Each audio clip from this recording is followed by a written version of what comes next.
The 10th State of the Schools in Atlanta event presented on the campus of Frederick Douglass High School.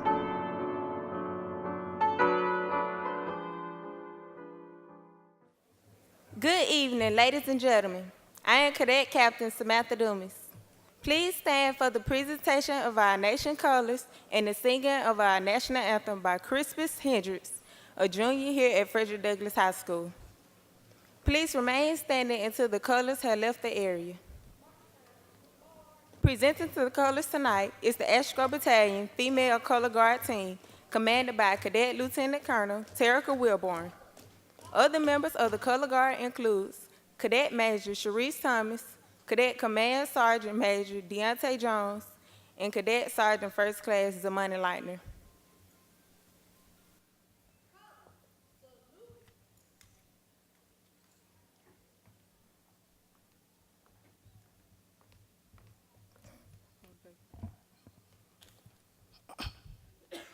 Oh, say, can you see by the dawn's early light what so proudly we hailed at the twilight's last gleaming, whose broad stripes and bright stars through the perilous fight o'er the ramparts we watched were so gallantly streaming. And the rockets rang glare, the bombs bursting in air, gave proof through the night that our flag was still there. Oh, say does that star-spangled banner yet wave o'er the land of the free and the home of the brave? Thank you.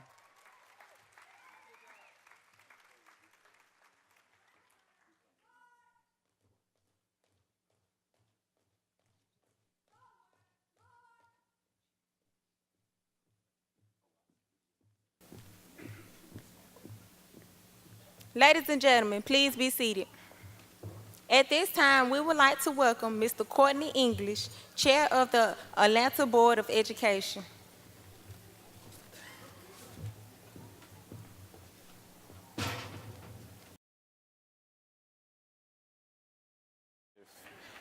Good evening, everyone. I was having such a good time in the reception area, I forgot to come inside, I'm sorry. How are you all this evening? Excellent. It's definitely an honor and a pleasure to be with you this evening. It's, first of all, a special occasion for me as chair of the Atlanta Public Schools Board of Education. My name is Courtney English, by the way. It's good to be home inside of Douglass High School, where my Astros at. I said it's good to be home. Appreciate that. Thank you. I do want to recognize, before I begin, I do want to recognize my colleagues on the board. We have with us Matt Westmoreland, who represents Educational District 3. Leslie Grant, who represents Educational District 1. We have, coming down the aisle, we have Stephen Lee, who represents Educational District 5. Then we have Cynthia Briscoe Brown, who is at large seat 8. And then the board member who represents District 2, who I host this evening, Mr. Byron Amos. Again, it's definitely good to be home at Douglass. As we gather here for the 10th annual State of the Schools address, I am reminded that it was only 11 short years ago that I was actually a student at Douglass High School. I sat right there where many of you students sit now. Well, not right there. Douglas didn't look all this nice. In fact, we didn't have windows. All right, but that's okay. It builds character. No, but I tell that story because it's a story of potential. It's a story of what's possible with hard work when you have many dedicated teachers, principals, and a community standing behind you. Now, our troubles in APS have been well documented. Our crises have been well known. They've been well covered by various media outlets, news, print, so on and so forth. But we are here tonight to celebrate and to discuss a new beginning for the Atlanta public school system. You see, this city is not defined by our challenges. We are not defined by our struggles. No, instead, we are defined how we respond to those struggles. We have a history of turning challenge into triumph. And I have no doubt that we will seize that opportunity yet again. You see, we are defined by educators like Dr. Sam Hill, educators like Dr. Lester Butts, educators like Dr. Shirley Kilgore. You see, we are defined by graduates. Yes, thank you. You see, we are defined by graduates like Matt Westmoreland, a graduate of Grady High School who went on to go to Princeton. We are defined, thank you. We are defined by graduates like Byron Amos, a graduate of the one and only Booker T. Washington High School, who's celebrating 90 years of education this year. We are defined by educators like Pearlie Dove and bus drivers like Hugh Hutchinson in the audience. All right. We are defined by our thousands of parents, our thousands of teachers, our hundreds of principals, and all of our hardworking employees to create a beautiful learning environment for the 50,000 students we serve. We have a wonderful, wonderful opportunity here before us. Let's not waste it. Tonight, we're going to hear about what that journey starts, what the beginning of that journey looks like. Because, my mom would have said that there's a long road between opportunity and reality. Tonight, we're going to start walking. Thank you so much. Let's have fun.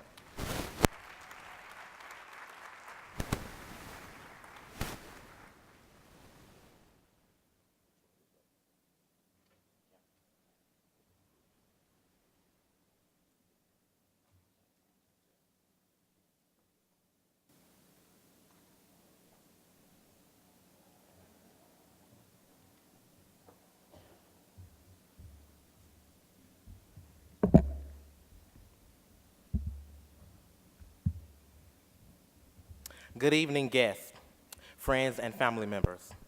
My name is Lamaris Minor, and I am an 11th grader at Frederick Douglass High School, and I am honored to introduce our superintendent. We all know that love is a pretty strong word, so when I say I love my school, I actually mean it. For one thing, the technology club is awesome. Also, my social studies classes have been both engaging and interesting. My mother and aunts also attended Frederick Douglass High School, and they're counting on me to uphold our school's rich legacy. Dr. Carstarford is an energetic and passionate leader who brings with her nearly 20 years of education. Dr. C, as many of us call her, began working as our superintendent on July 7th. She comes to our school district with great experience leading urban schools and serving in the executive ranks of education. Atlanta is her third superintendency. Previously, she was the superintendent in Austin, Texas, and St. Paul, Minnesota. A daughter of the Deep South, Dr. C grew up in Selma, Alabama, infamous for its role in the Voting Rights March of the 1960s. Life in Selma exposed Dr. C at a young age to the civil rights struggles of our country. Dr. C says an important lesson learned is the value of education in uplifting people. Education, she says, is the great equalizer, and I feel that there is no higher calling than being an educator and ensuring that all children, regardless of race or class, receive a quality education.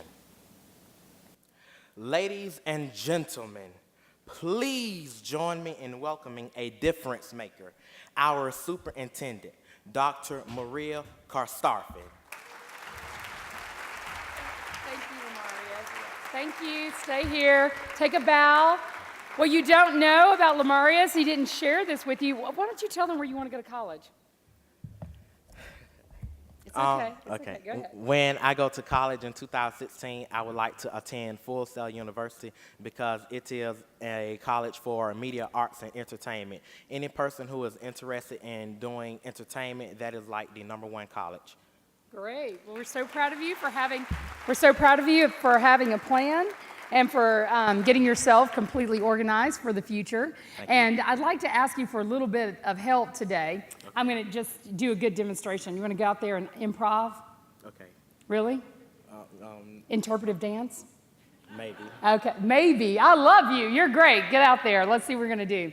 All right, so, and don't fall off the stage. It's okay. All right, here we are. So what we're going to do is every time that I talk about something, I'll try to lead it with you so you know that it's coming. But there are some things that we do in classrooms when we're pretty excited about good work going on in school. And so sometimes we do things like that you know, keep the class. It also helps keep the classroom in order. But where we don't just clap when something good happens. There are lots of little things. You might remember these from elementary school. Have you ever done the clap heard around the world? You don't remember that? No. Okay. So here's an example. Really? Okay, so this is what I do. Like I'll say something great like, Lamarius is going to college. And you're really excited. You do one big clap. We're going to get that together though, so it doesn't sound like rain. We do one big clap, heard around the world. Ooh, that's much better. Ready? We're going to do a clap, heard around the world. All right? So when something really good happens, and then we do things like, do you remember the firecracker? You can do this when you really are doing improv downtown. Okay, you ready? So it goes like this. It goes, ah. Ready? Can you do one more time? Ready? Let's do the firecracker. Ready? Ah. Are you good? Yeah.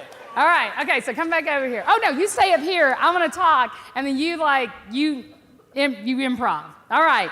So to get this started, the exciting thing about this school year's State of the Schools is that it's actually our 10th anniversary, and there are a lot of 10s going around in APS, but the 10th anniversary of the State of the District is a pretty exciting thing because it's part of the legacy of APS, but also an opportunity for us to spend some time talking about our year-end work and also planning a little bit about the future. And so a State of Schools is sort of like, you know, the state of the union when the president speaks, but this is our little version of how we kind of keep our little APS country informed about what's going on, okay? So there's some other Big Tens. I'm excited to be the new superintendent for Atlanta Public Schools.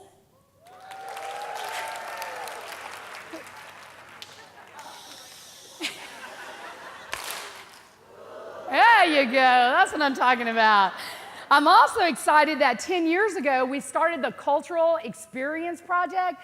Do you remember that in elementary school? Yeah. Do you? No. Okay. The cultural experience, you may have experienced it multiple times because every year in APS, a student gets to visit any of our art venues at no cost to the school and no cost to the students, and it's because of this amazing private-public partnership that we're able to give our students exposure to the fine arts.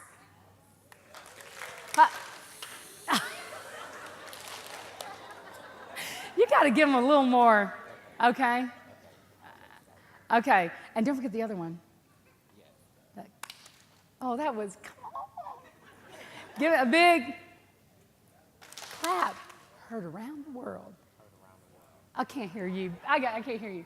Heard around the world. All right, okay, all right. So here's another 10 years ago, just 10 years ago, the new schools at Carver, the 4 schools at Carver became the Smaller Schools Project. And one of the great things, just 10 years ago, that school, the Comprehensive Carver High School, was one of the lowest performing schools in the district.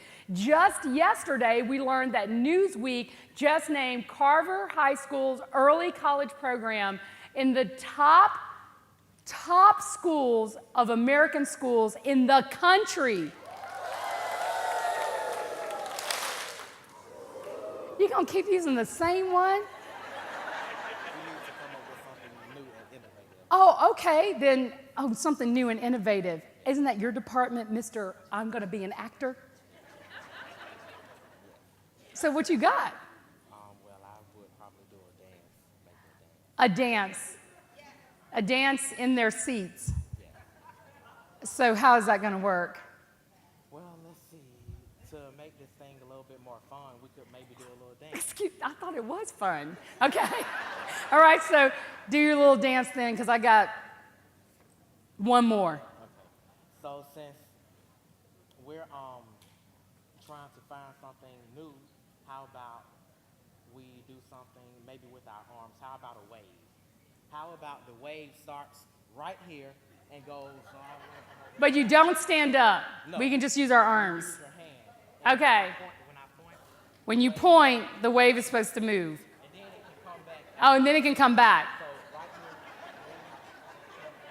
here. Okay, we're starting here, we're going across, we're coming back. Well, I'm glad you came up with this as a Douglas High School student, because the last Big Ten I'm going to share with you is about your very school.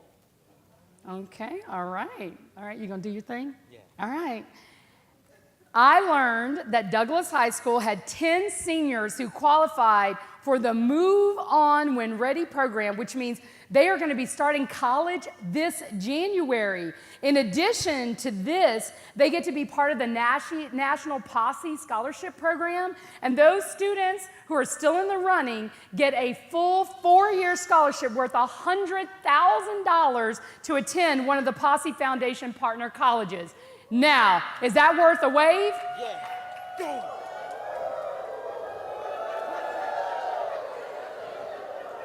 All right. I'm going to give him 2, right?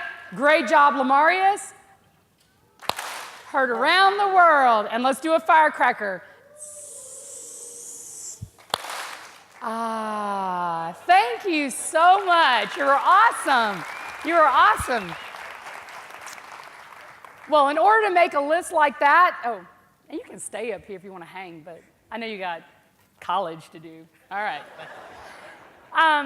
If we want to have more great, 10-year stories 10 years from now, or even more stories for next year, that means that APS has to do a few more things to really get the district on the move too. One of the things that I wanted to be able to talk to you about today, and it's really the kind of the theme for my State of the Schools, is for us to have an opportunity to talk about our children, our charge, and our changes.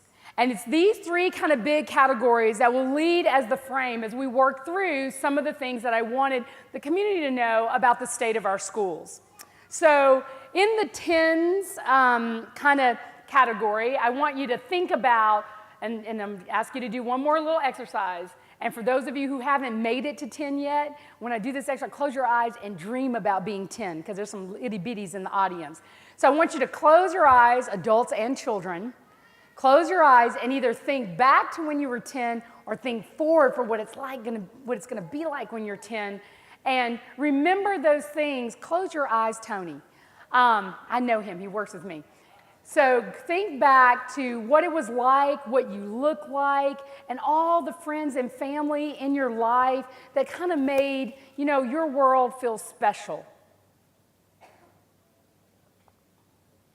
So you're summoning your inner child. And for those of you who are children, you're summoning what it's going to be like before you're a preteen. Now, open your eyes. What do you remember? Your birthday party. Your birthday party. Tell me something. What do you remember? your 6th grade teacher, Mr. Wright. And who wants to be 10? What are you thinking about? Driving a car? Yeah, you're not going to do that at 10. No. What are you thinking about when you turn 10?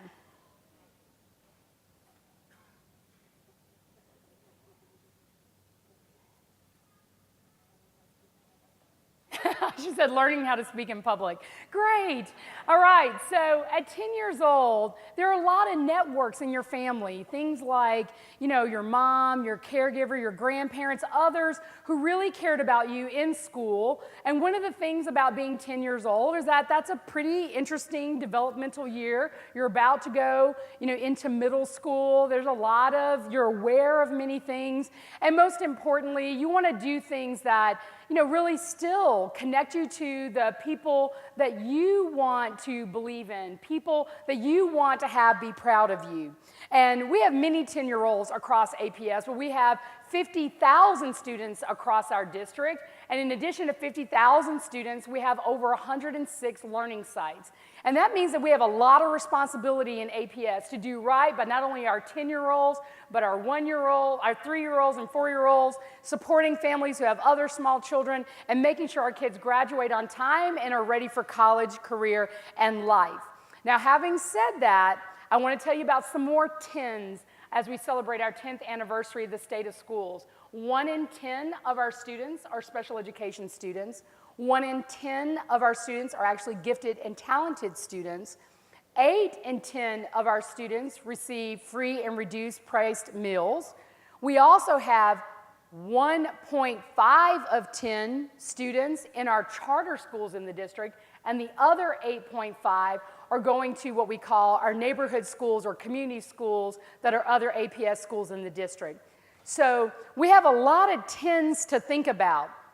But in other words, 10 years ago, APS was a slightly different place. And because it was different, we were doing different things. And as I went back and looked at kind of where the district was 10 years ago and where we want to be for the future, the only way I could kind of reconcile what might be the right direction, in addition to looking at the data, in addition to going out in town hall meetings and community meetings and meeting people, in addition to talking to my board and my colleagues, what is the one group of people that take part in APS that we really needed to talk to if we want to plan for their future?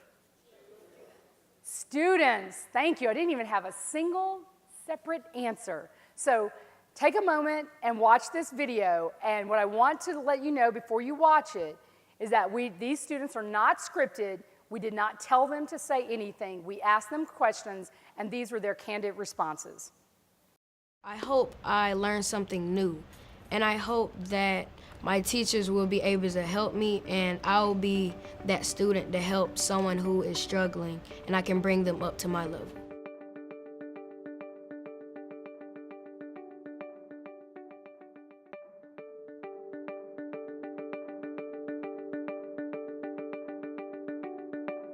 My motivation is to come to school is my future. I want to come to school so that I can learn to be prepared for having a job and for, I guess, in the near future, college. My general motivation would be probably the first person in my family to graduate from high school and then go to college. So my family is basically my motivation to come back every day and show people that it can be possible, it can be done. So I feel like in my heart that I'm so special because I listen and I learn because I want to become something more in life.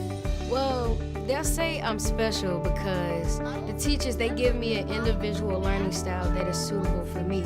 So every person is different and they understand that. So if one style works for some kids, it may not work for me. I want to be a teacher when I grow up.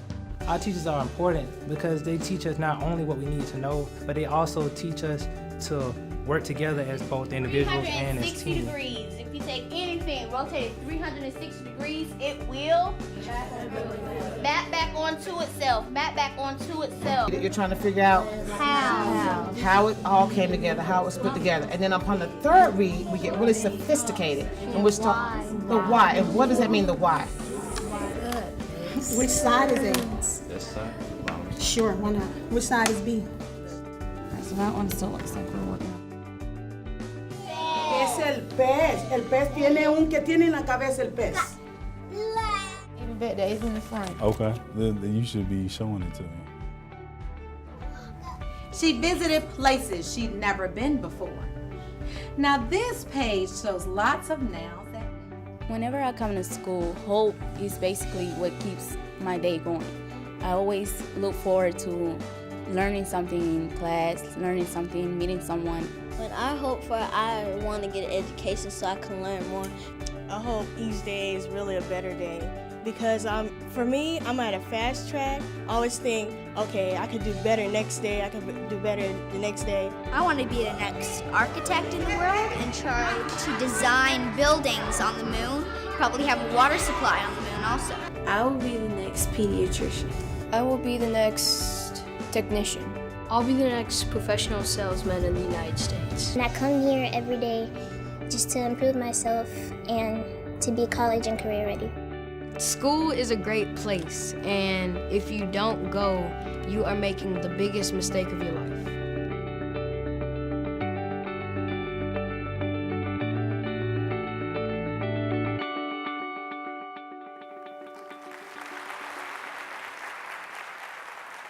As I've traveled throughout the district, I can tell you with absolute certainty, I see more of this every day than this district will ever get credit for.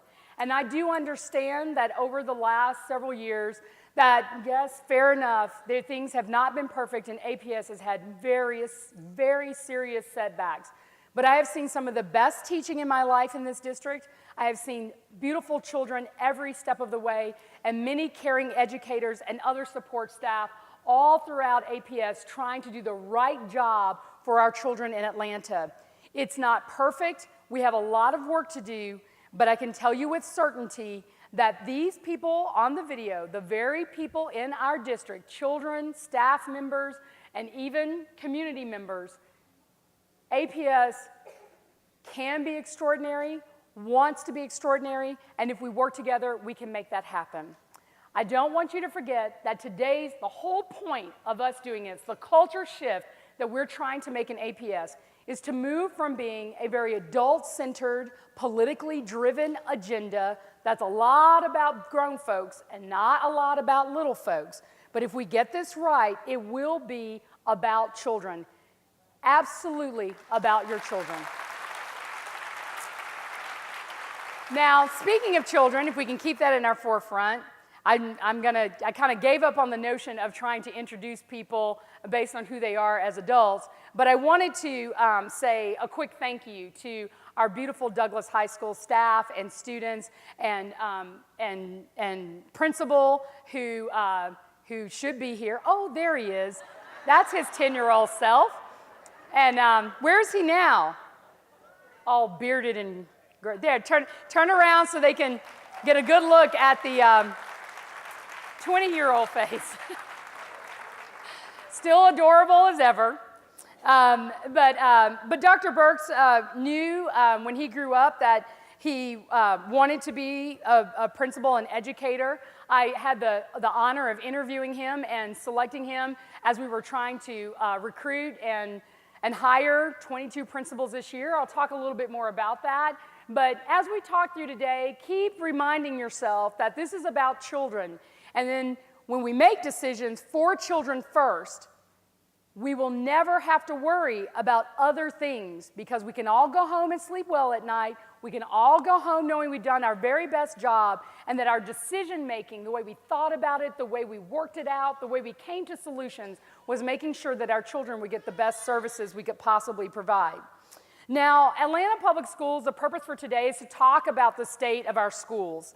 And like I said, we've suffered some setbacks, but I have seen a lot of good and a lot of growth, not only in our data, but in our people, in our children, in our staff. And over time, if we can find ways to work well together, we will be able to accelerate that path a lot faster than probably it typically needs to be. I came out of a district that also experienced a cheating scandal in the late 90s. They had a transition superintendent too. His tenure plus my tenure equaled 15 years of turnaround.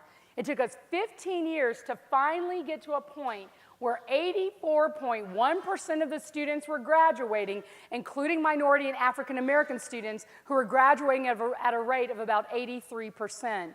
Now, in order to make that happen, we had to do a lot of tough stuff because make no mistake, in Atlanta Public Schools, like any other urban school across the country, when things aren't going well for the district, there are a lot of people who benefit from our pain. There are a lot of people who take advantage of our weakness. There are a lot of people who will look out for themselves while we are trying to find our way out to a better place. And the more that we squeeze those people out and get our focus where it needs to be, the more resources we'll have to direct directly to children, to teachers and principals who are on the front line every day doing this job. Now, the state of schools, I went back 10 years and looked at everything that had been said over the last 10 years. It started with things like, we're starting a path of excellence. We're climbing a mountain. We're almost at the mountaintop. We're close to being an exemplary district for the country. We're almost the best urban district in America, and it went on and on. And then we had our 1 year where the reality check kind of settled about how some things were happening in APS. And as a result, that year you had no state of schools. And then after that, you started a rebuild with the last superintendent. So I stand before you for your first state of schools, and I'm officially not making any proclamation about anything, right? We just need to have an honest conversation about where we are, what it's going to take for us, that's our charge, to get there so that we can get through the changes that need to be made so that we can stay focused on kids. And that's my commitment to you, and we won't go back and forth about whether we're climbing or declining. We know we've got a lot to do, and so let's talk about that today so that we can do right by our children and that distractions and all those sorts of things will no longer be part of our focus. Now, on to our charge, our mission, our vision, and then I'll talk to you a little bit about where the district is from an administrative and staffing perspective so we can move things along. But I want to start with our mission and vision. No superintendent does this kind of work alone. I wouldn't want to work in public education if I didn't really have a board or representatives from the community. I wouldn't want to work in a district where the superintendent always had the last word and that you couldn't listen to the people around you. I think that we have an incredible opportunity. The people of Atlanta have spoken. They worked very hard to kind of do what they could from their seat on the bus to get the district in the right direction. They elected some new school board members. They re-elected other board members. They brought those 9 people together and gave them their blessing to open up a search that would have a diverse group of people looking for a superintendent. When they did that, they found me, and I found them. And I have to tell you, I am thrilled about the match I have between my board and my job. These are people that I don't have to argue with about children. These are people that don't shake me down around giving somebody a special contract. There's nobody calling me saying, will you hire my cousin? None of that is happening behind the scenes. And that is a refreshing place in urban public education today. So what we talk about is why don't we have more on the agenda about children? And that makes me really excited, which gives me a lot of hope that Atlanta Public Schools is really going to be able to take care of business. Now, remember I said, remember your 10-year-old self? He was up here earlier, but I just wanted to introduce you to our board president. Courtney English is and the reason we picked this picture is that he's 2-year-old going on 10-year-old right now because he's actually, I think, 28, 29, and going on 59. So he kind of looks young, but has an old man soul. And you can see it in his face right there, serious as serious can be.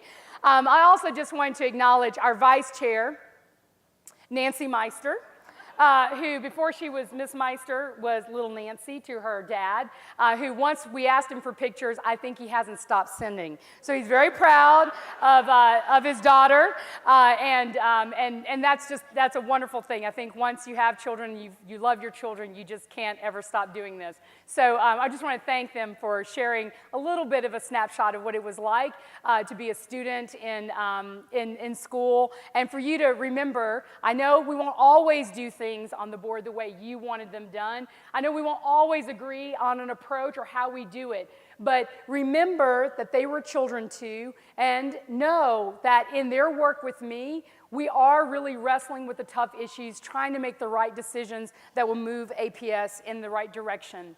Part of what the board and I did when I first came, I wasn't even superintendent yet, but they made it clear to me that they were pretty pressed for time. They wanted to be sure that we retreated as soon as possible. Once my name got out there, they wanted me for hours, 2 days, just telling me everything they knew about APS. They didn't want me to waste a day, even though I was still working in Austin. They were like, you're our superintendent now, so you need to move on, and get on to APS. So I did the best I could, but we spent 2 days together. And in those 2 days, the first retreat, they talked to me a lot about putting fires out across the district, problems that were surfacing really fast for specific cluster areas, the fact that we had 19 principal vacancies that were quickly growing every day, up to 22.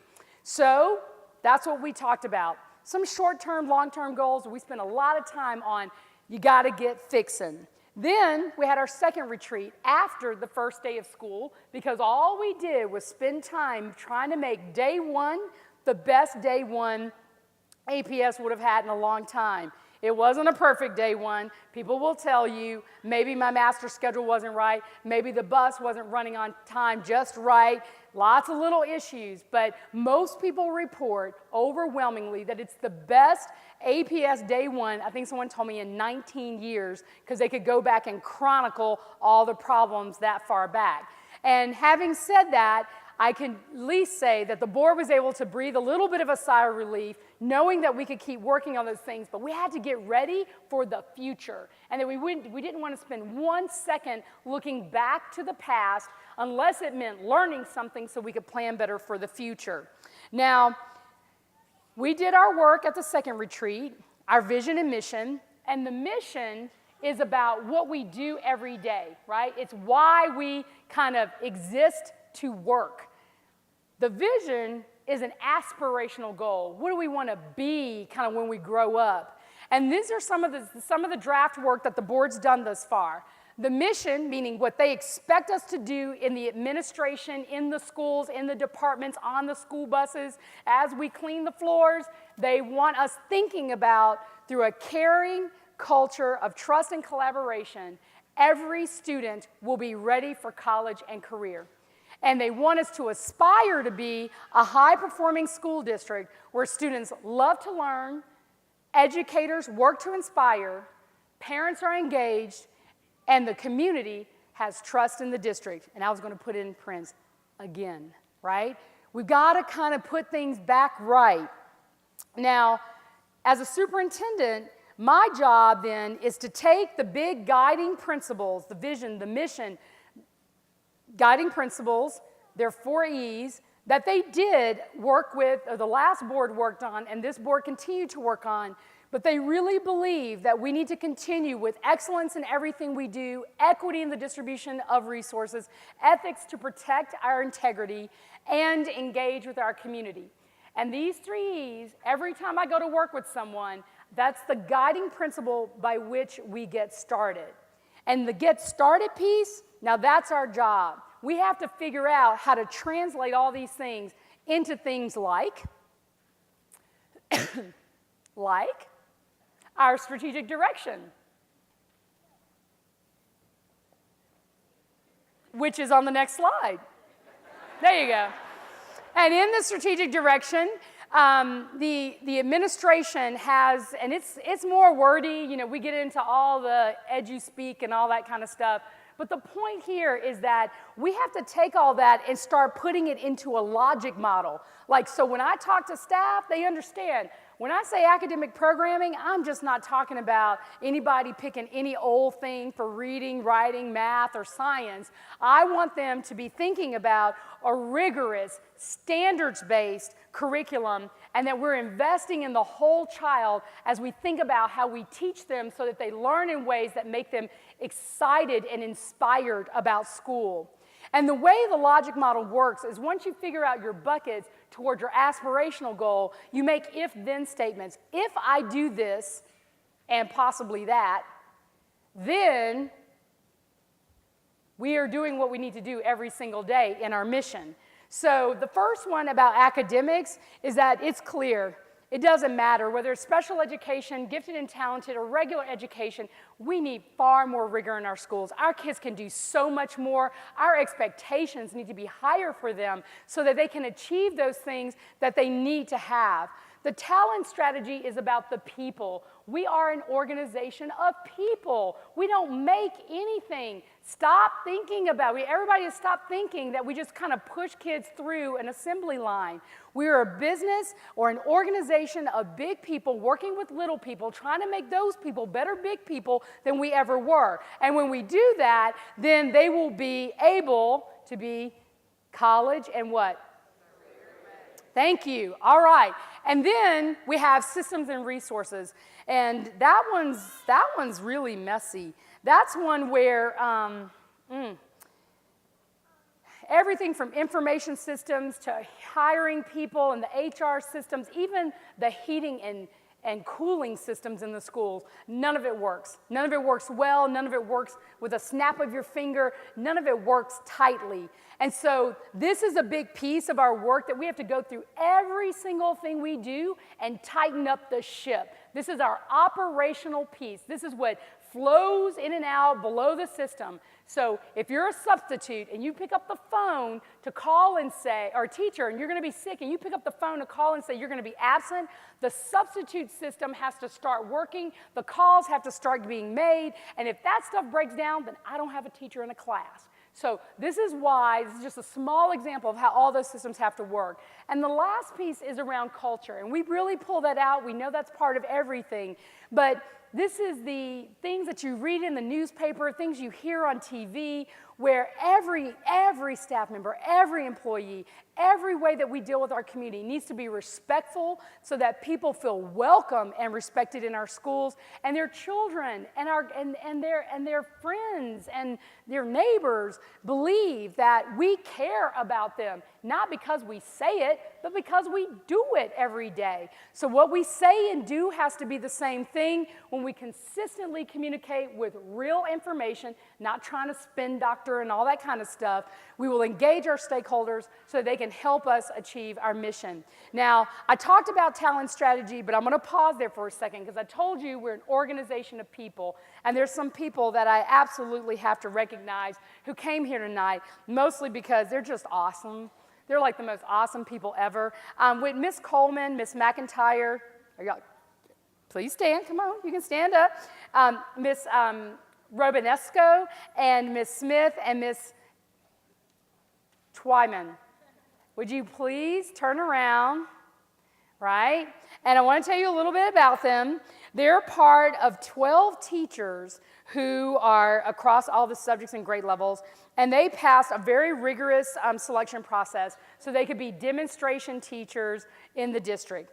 These are people who will go in, and when teachers are teaching and they can observe and give them feedback, we're investing in our best teachers to go and help reteach. Not the students, the adult, so that the adult can do a better job.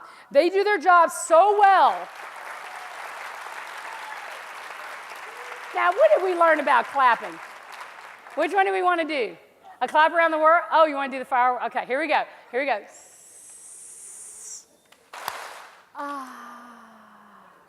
They do their job so well that the U.S. Department of Education has recognized them and the program as a promising practice for districts all across the country.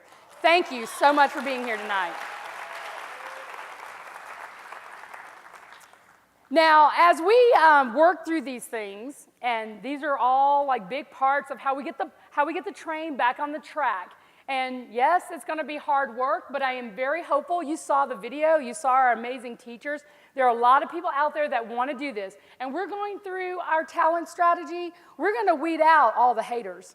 We're going to weed out anybody who doesn't love a baby. If you do not want to be in schools, if you do not love our children in Atlanta Public Schools, don't let the door hit you on the way out.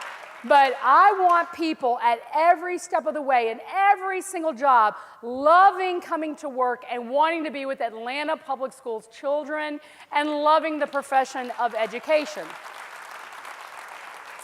Now, we will all have a big job to do because even no matter what, with all these talented people and everything else, there are going to be little things along our path that can get tricky and sometimes get in our way if we don't manage them well.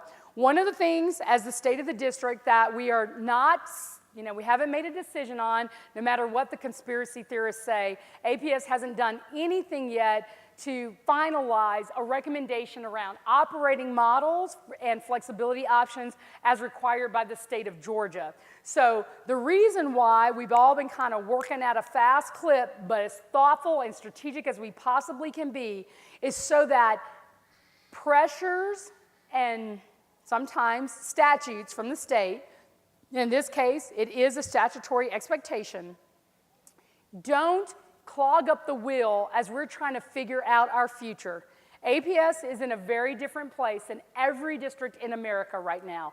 And while that might sound overwhelming to some, my way of eating this elephant one bite at a time is to accept and then plan and then do it well, monitor and start all over again. And we're going to be able to do this. But we have a decision we have to make this fall. It's coming up, and it's regarding how we're going to run the district. Now, right now, I've got this kind of logic model that fits all neat and nice in my buckets. This is what I know. I'm a seasoned superintendent. I've worked in a couple of districts. I know how to run a district like this. What the state of Georgia has said to all of its schools, all 180 school systems across Georgia, is that they have other ideas about models for how systems should be run. This model and what we've talked about is very, I'm going to say, traditional. What they're asking districts to do is to consider other operating models and flexibility options and decide how we're going to do it. And some of those designs, while the core pieces might be the same, and we can still work through this, the big way that we do the system might be different. And so that's the purpose of tonight isn't to go into all those details, but that is a very big decision for the state of schools in Atlanta right now. The reason it's important for us is that most districts have taken all of the 5 years given to them, and they're in a much further, they're far along this path past where APS is. We're just now getting started, and we only have 1 year to finish the job. So that wasn't anybody's fault in this room. It just is what it is. APS was kind of struggling through its stuff. But we're here in time to at least try to get the conversation started. And I know that, at least in my work with the state, we should just keep doing what we need to do and just tell the truth about where we are and take one day at a time as we figure out, with vision, mission, and strategic direction, how we're going to do the work and which operating model it would be. But not just picking one because we want one, picking one that will get us to the future that our students talked about in the video. Now, as I think about like how we close out today, I wanted to just share with you that so far, what I've observed in I'm also the 10th anniversary of State of Schools. It's also my 10th week. And I've just seen a lot. I've seen a lot of good things, and I really want to see us continue to do that. But part of what I am noticing about the environment that we work in, and even the school communities where you're living and where kids are going to school, that there's just a lot of noise. So much noise, and this is kind of, I don't know if it's fair or not, but I just want to be honest with you about it, that, when you turn on the TV and it's got that fuzzy, on the wrong channel or cable's not working, it's that white, I think it's called white noise. It's all that white fuzzy snow, the snow on TV, and it goes, like that. That white noise, when we're all yelling at each other, what I see happening with staff is it starts becoming a white noise experience. They know it's there. They know something's not working, the cable, the whatever, it's not working. But the noise is so loud that people just do what they can, and then they leave for the day, and they come back, right? I mean, it's so much in APS. And if there's one thing, I would ask of our community to do is to help us turn down the volume a little bit on just the version of the noise and give us a chance to be able to have people turn the channel and start listening again. They are under a lot of stress. They put you under a lot of stress, and like any baby in this room, the one that's sleeping right here in the front, right? The little baby in the room, if you do not let people kind of get a break and rejuvenate, most people get grumpy and we just fight all the time. So I just want everybody to know that as we try to get less of that kind of noise, we will be trying to set it up so that people can be more successful in their jobs so we can serve children and our families and our communities better. Now for the fun part, before I get off the stage, I just want to say that it was such a great day one. We ran this amazing, every day is the first day one campaign about school. And I know that some of our students came. I sent them little notes, and I'm so glad they got them and they decided to come tonight. Our students are here tonight because they are students who absolutely turned up on the first day, were coming to school consistently and doing their work, and we're so proud of them. Where are you, my little baby students who came here tonight to celebrate with us? Where are you? Do you want to come down? Come down. Come down.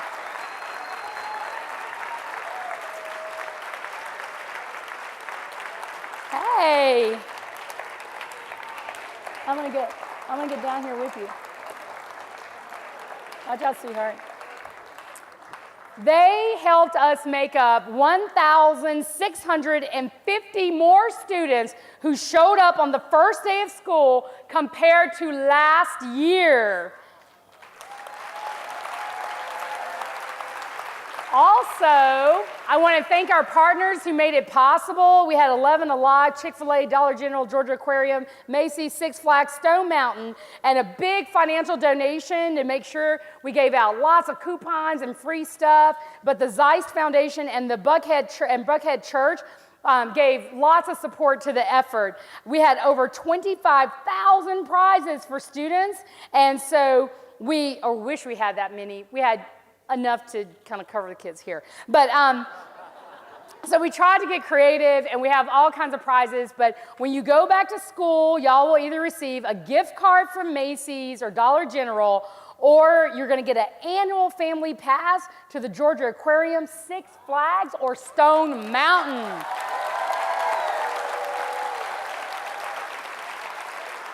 So I just wanted to congratulate you on a job well done. Thank you for coming day one and for being such great students. And I hope you have a great school year, and thank you for being part of our State of Schools tonight. Congratulations, and I will, in a second, we'll be taking questions and answers. But if anybody wants to come down while we're getting set up, we are happy to take pictures, or I can run up there with your kid and get a couple of photos. So thank you for coming tonight, and we have a Q&A session in a few seconds.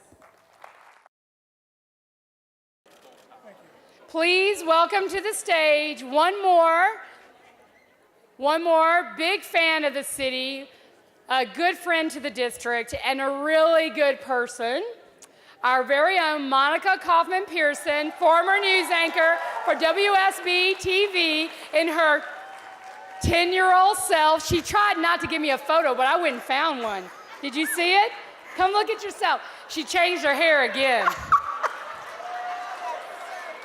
Look, I was a teacher. I know how to call students out. Well, I hate to tell you this, but that actually is a picture from my first year at WSB in 1975. Wow. I thought that Yeah. was you in elementary school. No, that was me. Well, you're still as a beautiful today. 28-year-old woman. Oh my God. Well, are you ready for some questions? I am too, and I'm very excited about Dr. Karstarsman, or better as we like to call her, Dr. C, because as you can see, she's open to everything. And we've gotten some great questions already from online, and some of you filled out cards tonight, yes? No? Well, some of you, I hope, filled out cards. If you didn't, I got plenty to go from. Now, we're not going to live in the past, but I am going to start out with one question from the past. I worked for 10 years reading once a week to Atlanta Public School students around the corner at Lenora P. Miles in Adamsville. My kids here, yes. I love that school. So I feel like the Atlanta Public School System definitely is my school system still.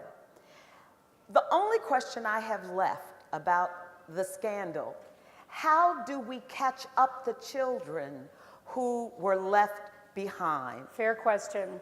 Yeah, so when I was interviewing for the job, that was one of the questions I had too, and that we knew that it was very important. We still have some school students who are in APS right now. We have some students that have either graduated or dropped out, and we did, where we could, we have been working with one of our universities to try to find and analyze the data about those students inside the district, and we don't quite have a strategy for how to find them now that if they've left the district or grown up. But for the ones that are in the system, we are working on that data, and where we have been able to find students and understand where they are in their, their learning, and if they're doing well or if they're struggling. We have started to, work out. This is our first year, but as the board knows, we've been trying to even change our budget sources right now to be able to offer extra supports, and then we're going to plan for that for fiscal year 15, 16, 17 until they fully graduate. I think if we do something for students who have left the system, and if we were able to find where they are, we'd have to do something in partnership with the city, especially around career or workforce development, to be able to help our students, and then where possible, help them do credit recovery so they could still go back if they haven't earned their diploma, be able to receive one. But we have been researching that and working with a very reputable institution to help APS understand what has happened to students today and for those who have already transitioned. That's good news for a lot of parents. Well, we're happy to do it. Who are worried about their kids. This is a question from Izora Sweet Grundy. What is necessary to allow Douglas High School to have engineering as a district-wide program? Just as North Atlanta features the International Baccalaureate program, Douglas could feature its Center for Engineering and Applied Technology as it did formerly. This would allow the school to obtain more students since it has been negatively impacted with 2 single-gender schools taking away a large number of its student population, as well as the single-gender schools have grown since they are district-wide schools. So what help can you provide, Douglas? Well, on the engineering piece, what we're asking every school community to do, and this is a part of what the board talked to me about in the spring, and what we should even consider as we're thinking through our operating models and flexibility options, what it seems like we're gravitating to is an approach that is very cluster focused, meaning we look at the schools, the elementary schools that feed into middle school, that then feed into a high school, and that we target a strategy, academic rigor, instructional direction, even staffing and leadership, in a way that we're building a little mini team, in every cluster across the district that bubbles up into particular high schools. And so I think that at least from the early planning, it looks like our associate superintendents, our communities have been very responsive to that. The board has been working with me one-on-one and even in their retreats to kind of start collecting all of the things they've learned from the streets of their community about what needs to go into those plans, just as like the big nuggets. And then we're going to take those things out. I've already provided the board a cluster timeline for how we might be able to work those things through. And while again, the budget for this school year has already been spent, like we've hired people, we know what we're doing. But as we plan for fiscal year 16, which is next school year, then we need to be thoughtful about that and then invest in the programming that we want to do. So if we want to grow engineering for Douglas, fair enough. But if we're going to do that, you need to do it right. It starts in pre-K, right? It starts in pre-K. It starts in K. It starts in 1. I mean, you got to go all the way to the beginning so that as families go through that articulation, when they get to high school, none of it's a surprise. It's easy breezy, and it's give me more because I can do more. And if we do that, then I think each cluster will have a very strong pathway for every child. Patrice Dozier, how will you use the new Atlanta Public Schools Deputy Superintendent David Jernigan's effective leadership, out-of-the-box thinking, and proven success with charter schools to create new possibilities and positively influence APS organizational structure? Did David Jernigan write that himself?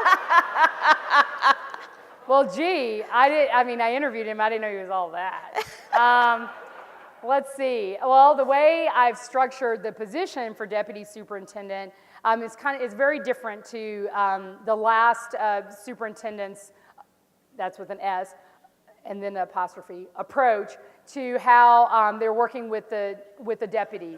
Our deputy is working, like a superintendent. I wanted to hire someone that I felt like if anything happened to me, abducted by aliens or hit by one of those rogue martyr buses on Peachtree, goodness, they drive too fast on that street. But if anything happened to me, that we would really have a strong person who understands school systems, who understands high quality teaching, who knows how to look for leaders and could really, step into the position in a very strong way.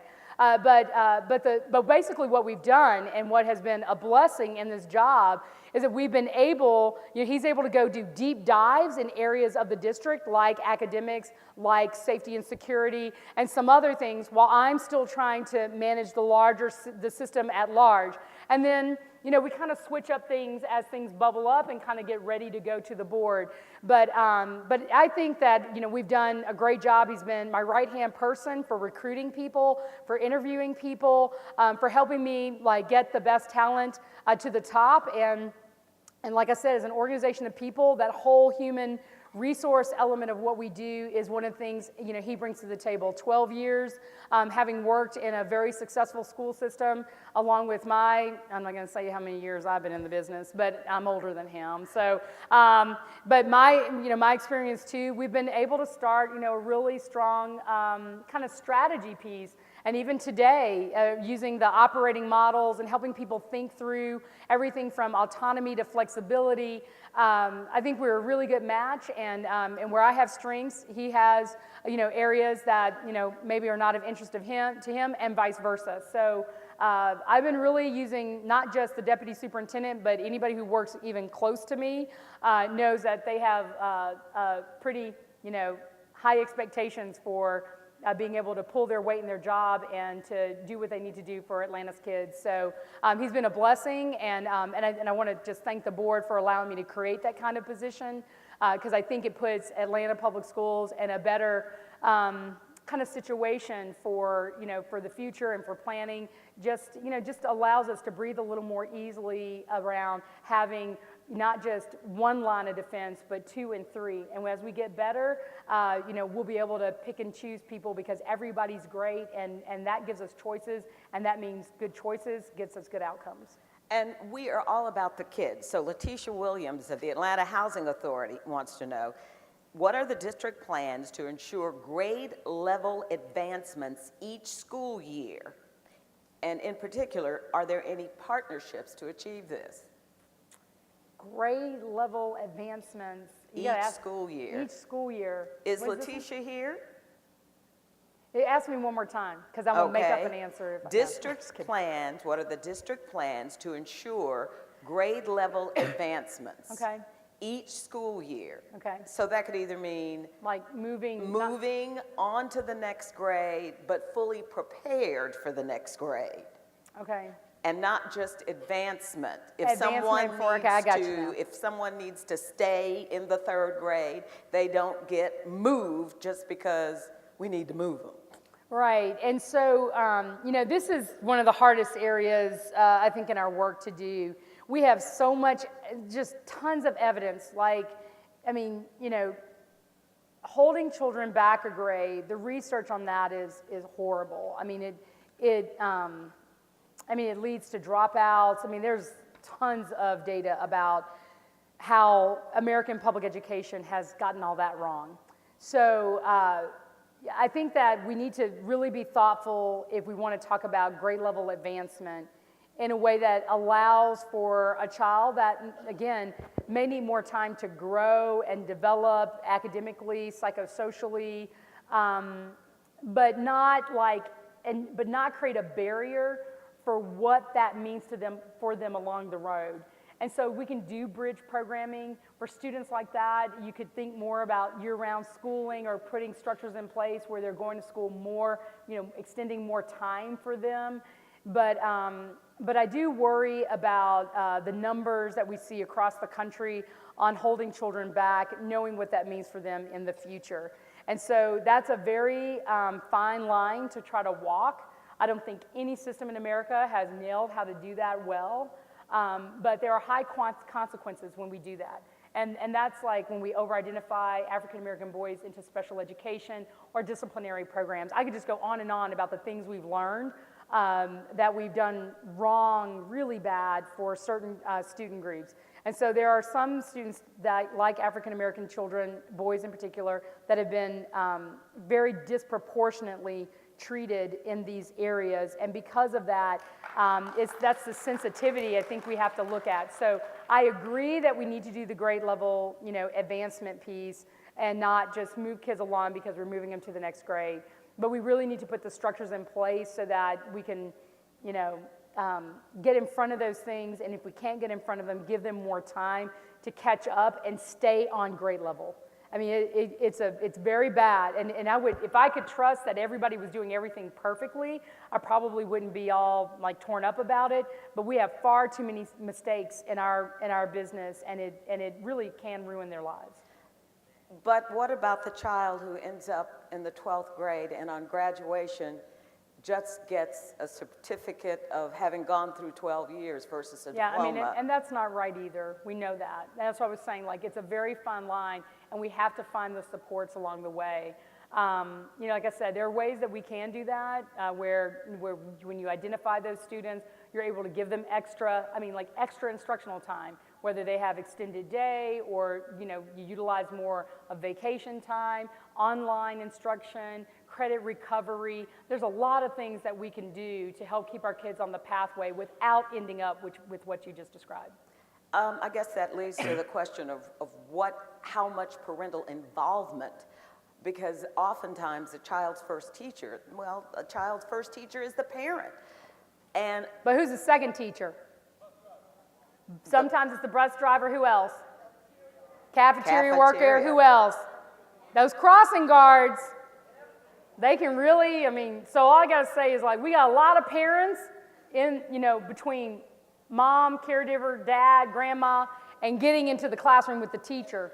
So what I'd like to say about the parent piece, the parent engagement, is all those people who are filling those roles. We need all those people engaged in supporting our kids. And how do we propose to do that, specifically when we're talking about some children going back into a home where the parent may not have as much education as the child is getting because they were an early dropout, or they had a child early and did not finish their schooling and didn't get a GED? What are we doing to provide support for that parent to support the child that is within the home? Yeah, so I've seen some really cool designs. We had started some of the pilot work when I was in Austin, but we started things that were called Parent University. We did things like an up-close program where parents could come in and really learn how the school system works so they know how to navigate it for themselves, but also, we wanted them to be empowered to help other parents kind of teaching you how to fish approach.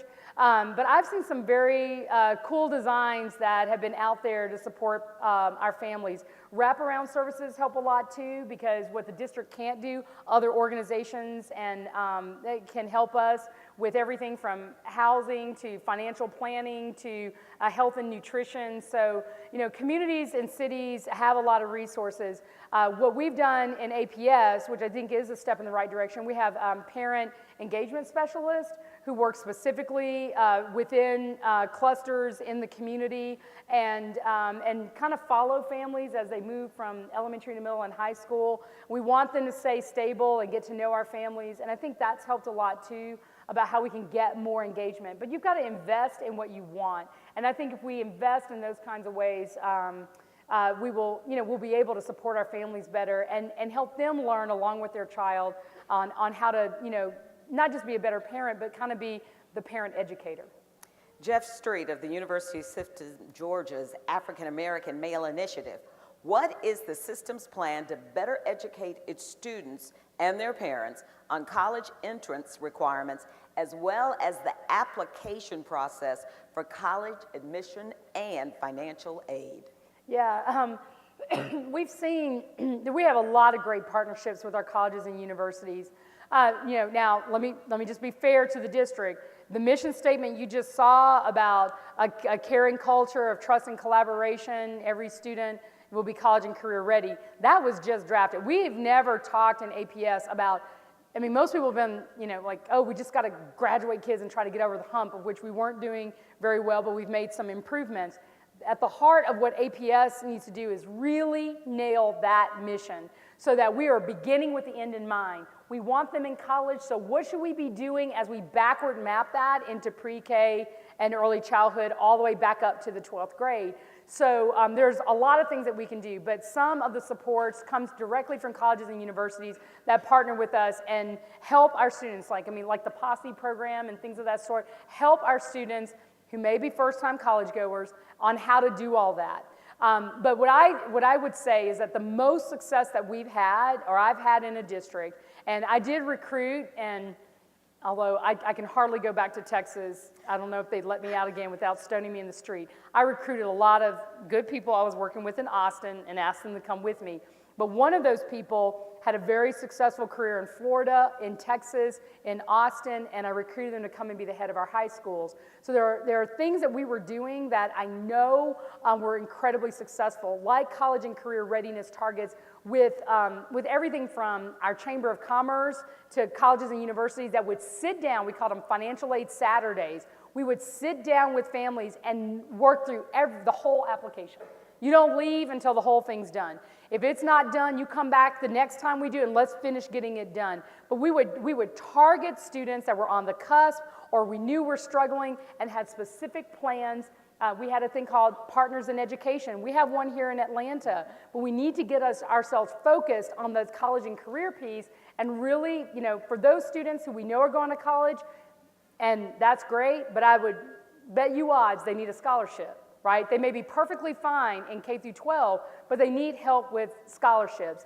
And when we look at the research about why students don't go to college, it's about good advising, not counseling, like, you know, but good advising on how to navigate it, scholarship money because they can't afford it, and they need a rigorous, which is what we talked about today as part of the State of the District, a rigorous standards-based curriculum where their transcripts can stand on their own and be appealing to colleges. So if you focus on those things, and a great part about Atlanta that I love that is happening kind of behind the scenes is that our nonprofit organizations that are foundations and have resources are looking at all that research. APS has turned all that over to them.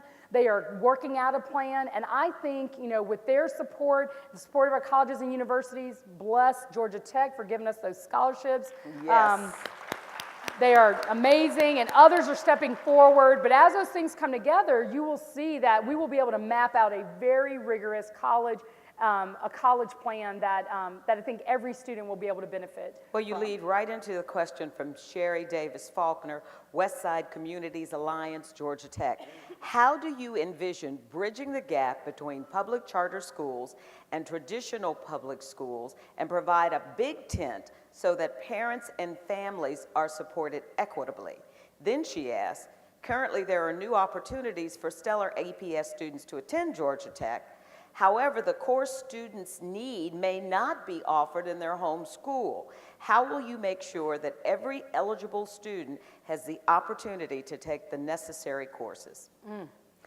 Well, one, on the first part of that question about charter schools and our APS, other neighborhood schools, is in one word, I would just say collaborate.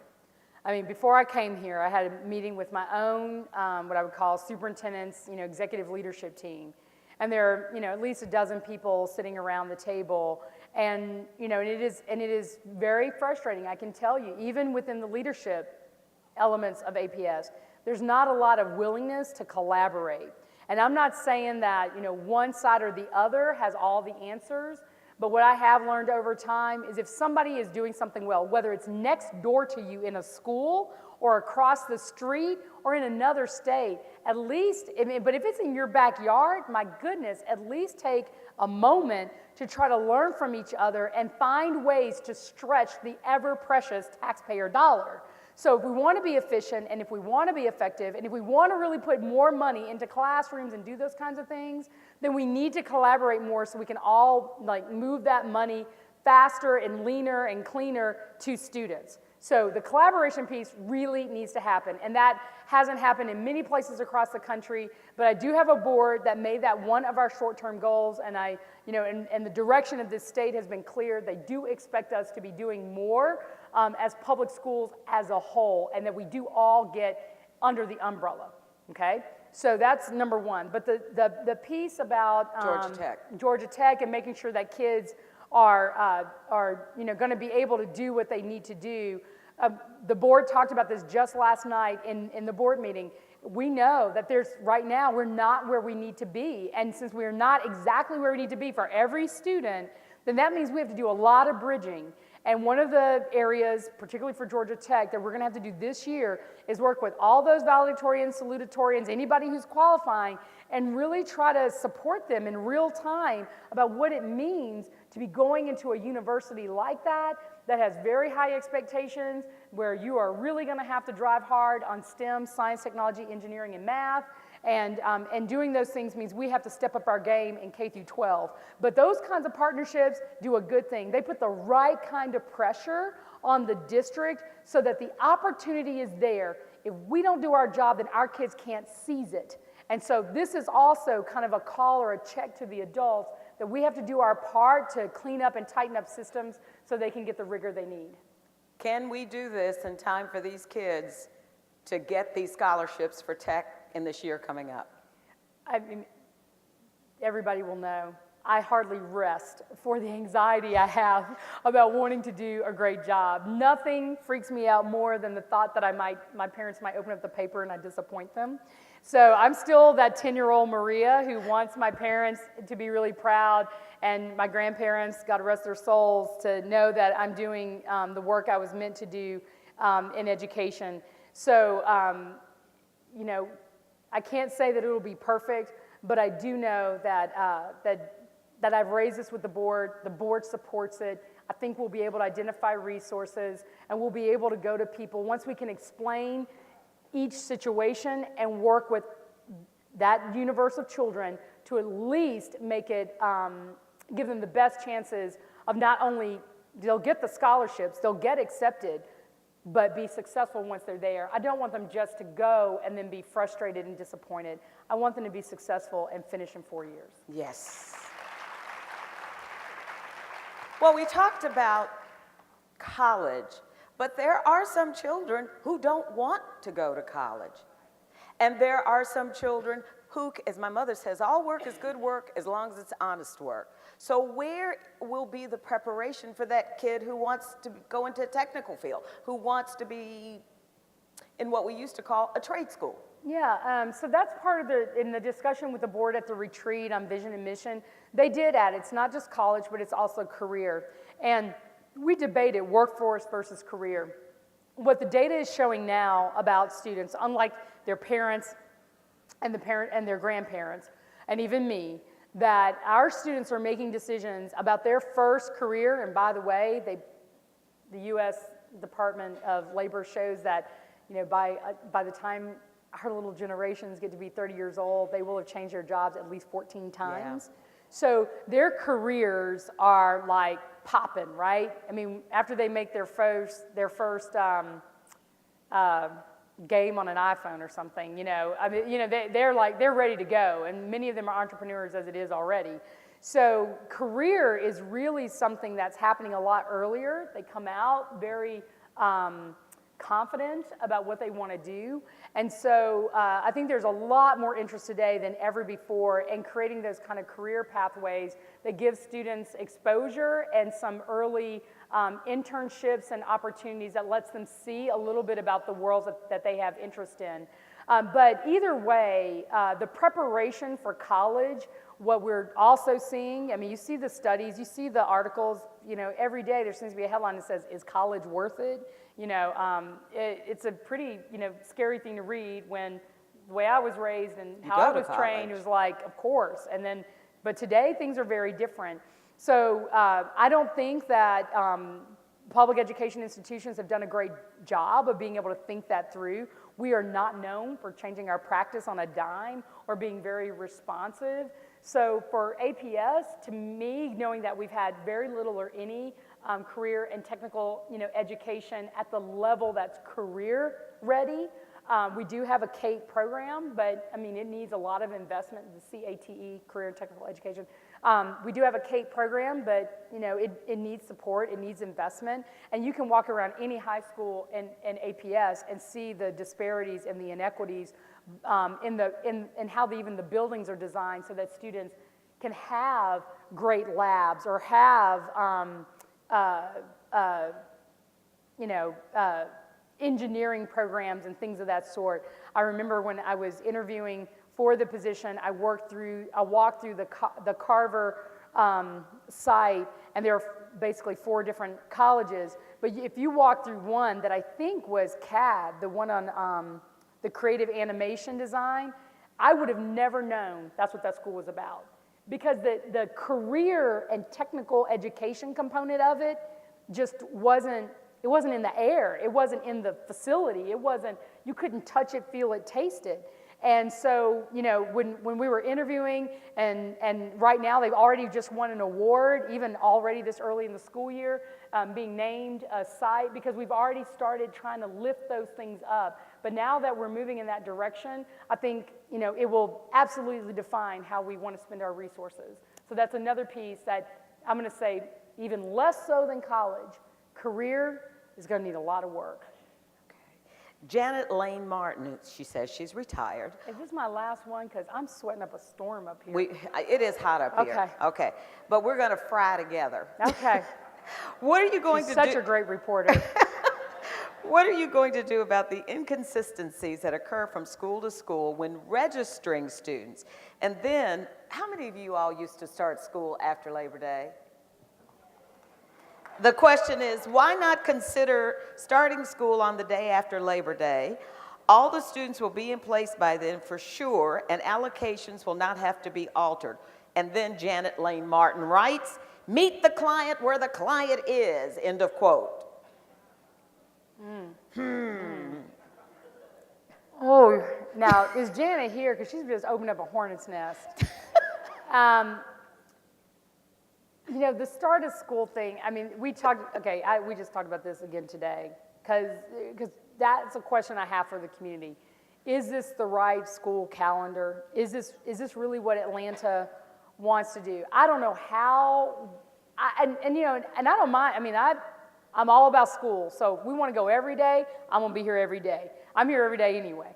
But, if we want to go every day, but I'm just trying to understand what our model really is about. What are we trying to achieve with the design that we have? And no school year calendar should be built on what's convenient for summer vacation or I'd like to come after Labor Day. It should really be about the academic programming that we're trying to put forth and what kind of time it takes to implement that with the student body we have. So maybe it is as early as it needs to be. I don't know. Maybe it should be early, maybe it should be later. But it is something that we just talked about today. And while I'm not sure we'll be able to change much for next school year, it is something I think we need to talk about. Once we get our direction piece put together, we need to bring back and talk about so we can change at minimum, if necessary, the 16-17 school year calendar to have the time we need or don't need. Maybe it's that I worked in a district and we got a lot of traction on this. I mean, Austin, we took just the bare minimum of days for student instruction, but the trade-off was we spent more time with our teachers. We spent more time with our principals. We spent more time as a leadership team, everybody, trying to do our work together so that when we hit the ground running with kids, every day was working, and then they were gone, but we were supporting the folks that have to be doing the job every day. And so there's a lot of good research on that too. So I don't know what the right mix of it is, but I think we need to go back and have that conversation sooner rather than later, just to be sure that whatever we decide, vision, mission, operating model, and flexibility options, that we have the right structure to get it done. So that's the first piece. And I don't think I want to answer Janet's second question. Fair enough. I'll let you off the hook. I won't be in trouble with a lot of people. Parents are like, don't kick in their head. David Branch of Morehouse School of Medicine, how can we better partner with organizations that provide wraparound services? How can we work together to make sure all APS children have access to health care and a medical home? We do. We ask schools to do a lot. I wonder sometimes, our teachers are trying to teach, trying to police, try to be social worker and psychologist. They got a lot on their plates. This piece around wraparound services is, to me, a lot about the partnership component of what APS needs to rebuild. We burned a lot of bridges over the last several years with not only parents and families, but with key partners.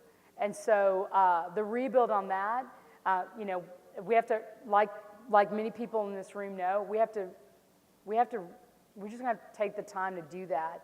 But the wraparound services that are possible for our families come out of those partnerships. The board last night talked about even setting aside some money in our budget if we're able to do it. We know that that's a big proposition for us. It's not really our core business, but it is an essential component to supporting kids and families. So last night, we had 3 big buckets: early childhood education for pre-K, K. We talked about wraparound services, and we talked about, there's a third one. I'm sorry? Oh, and the bridge support for the students who are for college and career. And so we need a permanent, non-negotiable bucket of money to be able to do those things.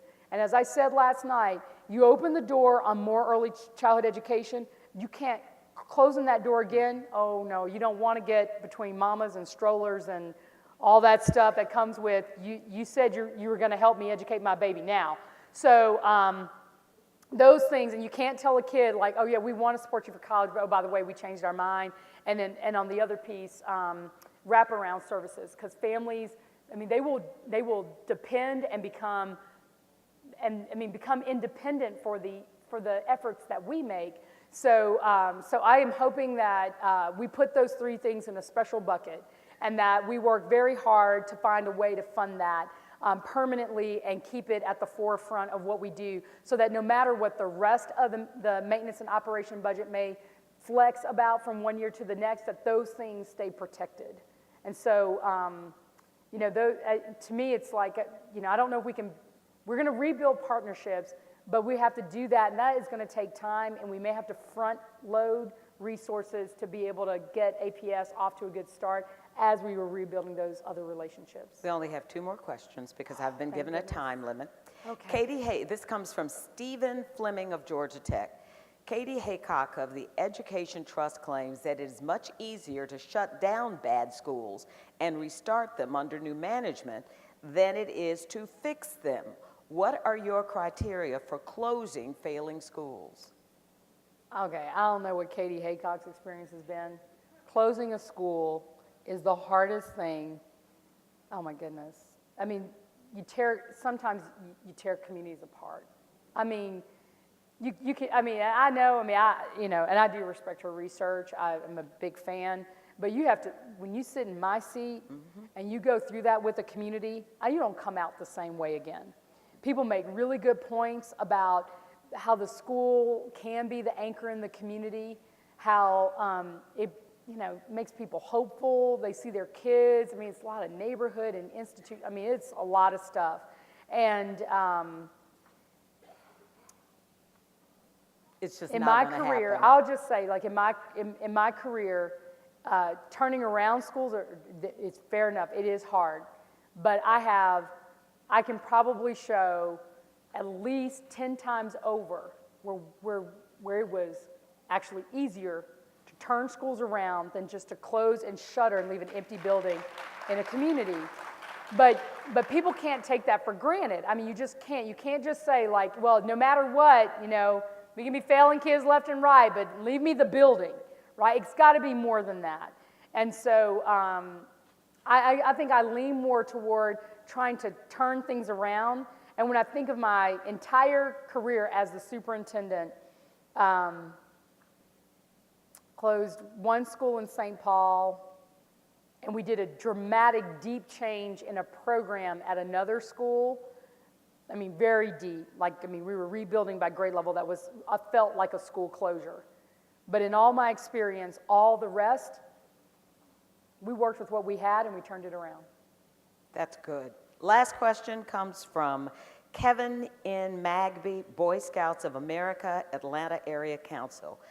How do you plan on fostering a positive relationship with scouting in APS, and what is your vision for the scouting program?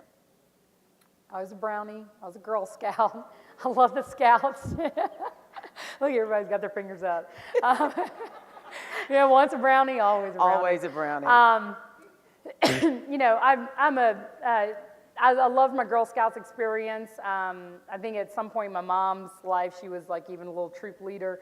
So, and I went to Camp Kiwanis every summer. So I'm a big supporter of bigger than the Scouts, but kind of what it represents. I mean, to me, in addition to having students, have the career skills to be, successful in a rapidly evolving economy, or academic skills so they can be successful in high school and college, you want them to have the decision-making skills, which is kind of what leans more toward like this kind of work, that makes them an informed, resident or citizen in our democracy. And being able to give our children those kinds of, exposing them in those kinds of ways so that they have the right head, but they also have the right heart about what they do is not only about like the Boy Scouts or Girl Scouts, but it's also about social emotional learning. It's also about giving our students opportunities to see themselves in different ways that makes them grow and just, and like my mom was like, that they do things that even when you're not looking, they know are right and wrong, and that they think about that before they make a decision. So, I want them to be, good citizens too, and that kind of citizenry and leadership training that opportunities like these provide should be available to our students, not just this, but other things. And that is something that our board and I think our community agrees on. We want to have our kids be developed as a whole child, have fine arts, have athletics, have these kinds of leadership opportunities, and that yes, testing and accountability is important, but if we're not doing it all, then we haven't done a good job for children. Well, Arthur Carson will have the last word from Springfield Baptist Church. Because you are so good on your feet, he wants to know, how can our community arrange a meeting with you? You can email me at mjcarstarphen, and that's Carstarphen, CARSTARPHEN, MJ, I'm not going to go over my middle name, but MJ Carstarphen, and at Atlanta all that other stuff that I still haven't memorized. There's also an Atlanta superintendent email. So a lot of people we've got lots of different buckets for you to be able to email to, so you can reach out to me. And you know, you can call the office, but my assistant's name is Linda Simpson, and you know, my name Maria Karstarfan, and you know, you're welcome to you know, reach out to me anytime, and then we schedule as much as they can fit in. They work me from morning, noon to night, and so I do as much as I can pack in, and am happy to meet with anybody in the community as I can. And I'm as long as sure- it's child focused. Don't bring me those other agendas, because I do tell you when it doesn't fit the direction that we're going in. And I'm sure that the board members, along with your deputy superintendents, are also It's available. only one. He's just one. Just one. Just one. But, you know, come on. He feels needs like to know the community. Is Mr. Jernigan here? Oh my God, how did this come about? David Jernigan again? Yes, he's here. Oh, would you like to take a bow? You better stand up so people know who you are. Stand up and wave, Mr. Stand Jernigan. up and wave. So. Former teacher, APS as well. So she wouldn't have hired him if they weren't on the same plane. So instead of running her to death, run him to death. There you go. There you go. I like you. Well, that ends our question and answer phase. Let's give a round of applause to our superintendent. Thank you for coming tonight. Thank you so much.